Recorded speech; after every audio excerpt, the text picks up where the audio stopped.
Hello అండి, welcome to my channel.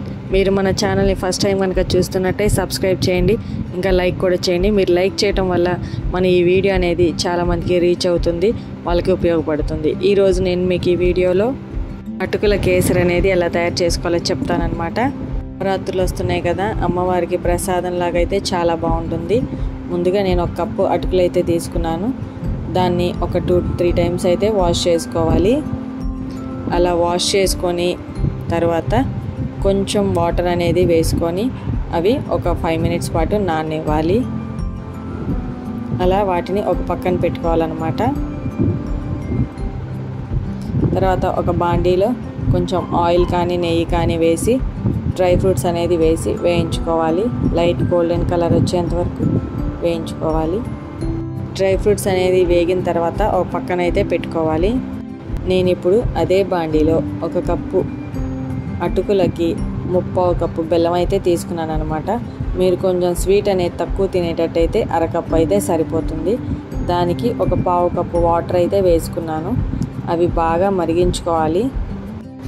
బెల్లం అనేది డస్ట్ అనేది ఏమి లేకుండా ఉంటే వడకట్టుకునే అవసరం లేదు. లేకపోతే కొంచెం బెల్లం కరిగిన తర్వాత వడగట్టుకుంటే సరిపోతుంది. అందులో ఒక 2-3 యాలక్కాయలు అయితే దంచి వేసుకున్నాను. ఫ్లేవర్ అనేది బాగుంటుందన్నమాట. తర్వాత ముందుగానే కడిగి నానబెట్టిన అటుకులను మాత్రం ఇందులో వేసేసుకుంటున్నాను. వేసేసుకొని బాగా కలుపుతూ ఉండాలి.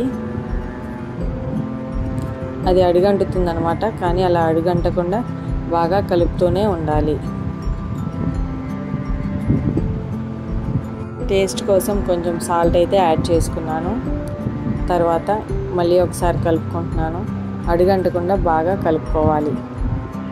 తర్వాత ముందుగానే వేయించి పెట్టుకున్న డ్రై ఫ్రూట్స్ అనేది కూడా అందులో వేసేసుకున్నాను అనమాట. వేసేసుకొని అలా మిక్స్ చేసుకుంటూ ఉండాలి.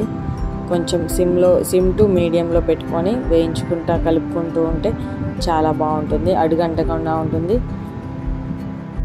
ఆ బెల్లం పాకం అనేది అటుకులకి బాగా పట్టి అటుకులు కూడా చిన్న సైజులో అయిపోతాయి అన్నమాట. మధ్య మధ్యలో ఒక 2-3 స్పూన్స్ అయితే గీ యాడ్ చేసుకోవాలి. అప్పుడు ఫ్లేవర్ టేస్ట్ అనేది చాలా బాగుంటుంది.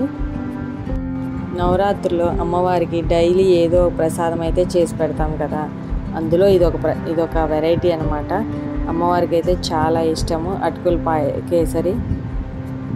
ఎంతో ఈజీగా ఫాస్ట్గా అయితే అయిపోతుంది అనమాట. చూడండి, అలా దగ్గర పడుతుంది. ఇంకా కొంచెం దగ్గరికి పడితే సరిపోతుంది. అలా కలుపుతూనే ఉండాలన్నమాట. చుట్టూ అవుతుంది, ఆ మధ్యలో అడుగంటుతూ ఉంటుంది, కానీ కలుపుతూనే ఉండాలి. ఇంక ఇలా దగ్గర పడితే సరిపోతుంది.